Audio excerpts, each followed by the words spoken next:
ACT cram, English language conventions, inappropriate verb tense, 11th grade skill level, ACT foundations, question 33. Me medicine, antidote your ignorance.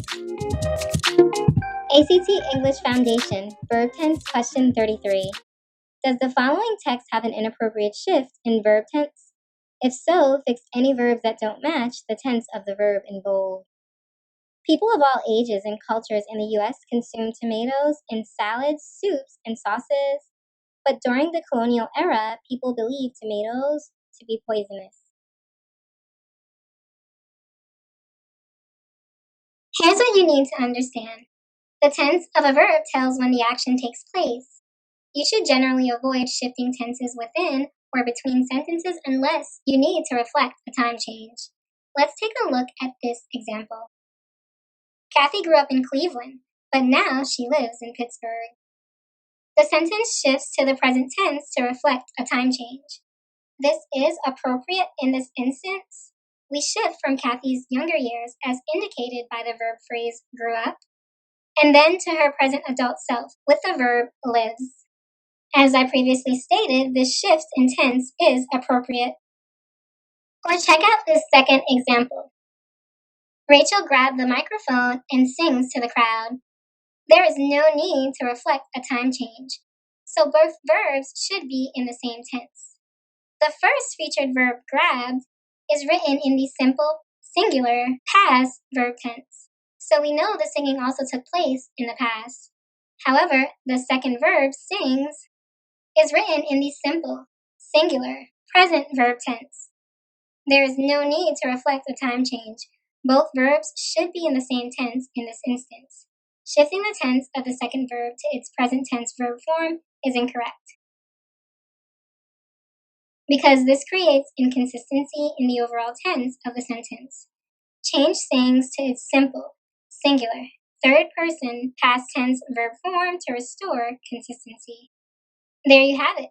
We've changed sings to sang, its simple, singular, third person, past tense verb form. We have restored consistency in this sentence, and this new verb form is correct. However, you may shift tenses if you need to use the present tense to state a general truth. You may also shift to the present tense to discuss the nature or contents of an artistic work, such as a book, film, or painting.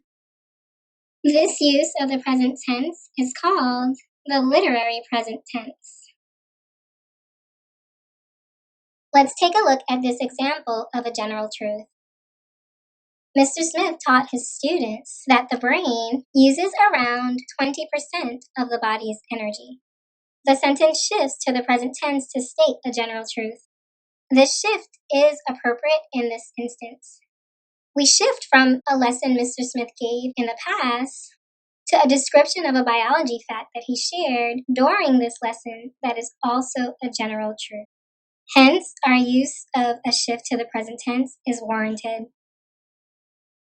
Let's take a look at this example of the literary present tense. Shakespeare wrote Romeo and Juliet in the late 1500s, but the play explores themes that are still relevant today. The sentence shifts to the present tense to discuss the nature and contents of the artistic work, Romeo and Juliet. This tense shift to the present is appropriate in this instance. All right, back to the original question, now for the solution. Look at the verb in bold, consume. It is in the past tense. However, notice that the second verb, believed, is written as a simple, plural, third person past tense verb form. With the verb believe, this sentence shifts to the past tense to discuss that people thought tomatoes were poisonous during the colonial era. This shift to the past tense is appropriate in this instance. No edit is required. This verb form is correct.